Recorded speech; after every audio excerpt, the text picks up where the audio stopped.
السلام علیکم ویورز، میں ہوں فیصل اور آپ دیکھ رہے ہیں یوٹیوب چینل فیصل لائیو۔ کیا آپ کو معلوم ہے کہ پاکستان اور ترکی کے قومی پرچم کہاں سے نقل کیے گئے ہیں اور ان میں اتنی مماثلت کیوں پائی جاتی ہے؟ اس ویڈیو کو مکمل دیکھیے تاکہ آپ کو پتہ چل سکے کہ پاکستان اور ترکی کے پرچم کہاں سے نقل کیے گئے ہیں۔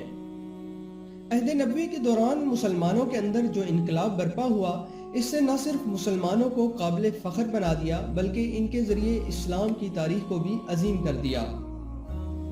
دور رسالت کے بعد دین اسلام کے پرچم کی حفاظت کا ذمہ آپ صلی اللہ علیہ وآلہ وسلم کے سچے جانشینوں کے سپرد ہوا، اور ان سچے جانشینوں صحابہ کرام نے اس پرچم کی حفاظت اور دین اسلام کی سربلندی کے لیے ایسا کارنامہ سر انجام دیا کہ عقل انسانی دنگ رہ گئی۔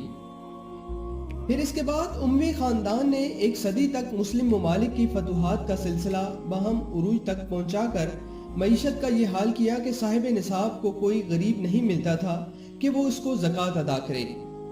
یہ مسلمانوں کا سب سے آئیڈیل دور کہلایا جاتا ہے۔ تیسرا مثالی دور بنو عباس کا گزرا ہے۔ پھر عربوں کے بعد اجمیوں کا دور آیا۔ اسلام کی نشاط ثانیہ یعنی خلافت عثمانیہ کا قیام عمل میں آیا، جو مسلمانوں کے عروج کا آخری دور تھا۔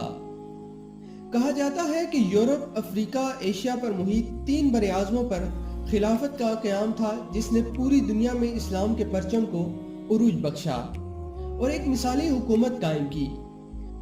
یہی وہ دور تھا جس کے بارے میں مسند امام احمد کی ایک حدیث شریف میں آتا ہے کہ پیغمبر دو عالم حضرت محمد صلی اللہ علیہ وآلہ وسلم نے فرمایا کہ تم مسلمان ضرور قسطنطنیہ فتح کر لوگے، پس بہتر امیر اس کا امیر ہوگا۔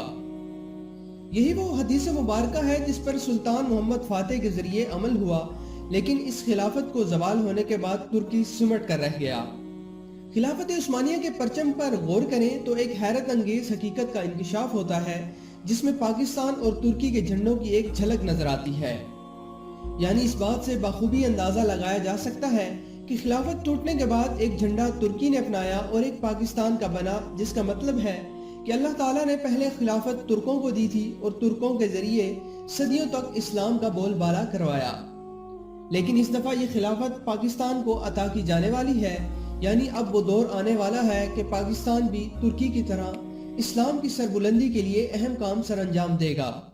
پاکستان اسلحہ کی ٹیکنالوجی میں ترکی سے بہت آگے ہے، اور ہم پاکستان غیر عرب ہونے کے باعث یہ اعزاز بھی رکھتے ہیں کہ ایک مرتبہ آپ صلی اللہ علیہ وآلہ وسلم نے فرمایا، جس کا مفہوم ہے کہ آخری زمانے میں اللہ تعالیٰ غیر عرب میں سے ایک قوم اٹھائے گا جو ہتھیاروں میں عربوں سے زیادہ طاقتور ہوں گے، اور اللہ ان سے اپنے دین کی تکمیل کروائے گا۔ موجودہ حالات کے پیش نظر اگلی جنگ عظیم کب ہوگی، ماہرین نے انتہائی پریشان کن پیشگوئی کر دی ہے۔ دنیا ابھی بھی کرونا وائرس کی وبا سے نہیں نمٹ پائی کہ ڈوئچے بینک کے زیر انتظام ہونے والی تحقیق میں ماہرین نے اس موذی وبا سے کہیں خطرناک دعویٰ کر دیا ہے۔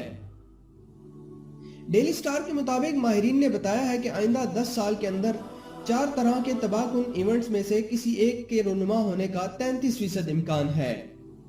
ان 4 ایونٹس میں پہلا فلو کی وبا ہے جو عالمی سطح پر پھیلے گی اور 20 لاکھ سے زائد لوگ لقمہ اجل بن جائیں گے۔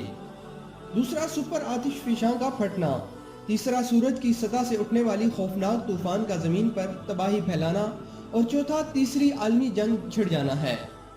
ماہرین کے مطابق ان چاروں میں سے کوئی ایک تباہ کن واقعہ بھی رونما ہوا تو وہ کرونا وائرس کی وبا سے کہیں زیادہ خطرناک ثابت ہو سکتا ہے۔ آئندہ 10 سالوں میں ان میں سے کوئی ایک واقعہ رونما ہونے کا 33% امکان ہے، جبکہ آئندہ 20 سال میں یہ امکان بڑھ کر 56% تک پہنچ جاتا ہے۔ گویا آئندہ 20 سال کے دوران انسانیت کی انتہائی بڑی تباہی سے دوچار ہونے کا غالب امکان ہے۔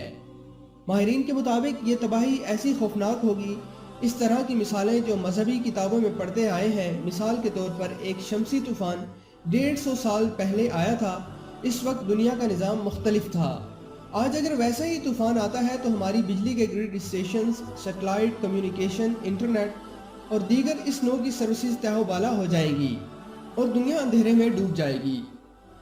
ویورز، اس دعا کے ساتھ اجازت چاہتا ہوں کہ اللہ تعالیٰ پاکستان اور پوری دنیا کے مسلمانوں کی حفاظت فرمائے اور پھر اسلام کو پاکستان کے ذریعے پوری دنیا میں غالب کرے۔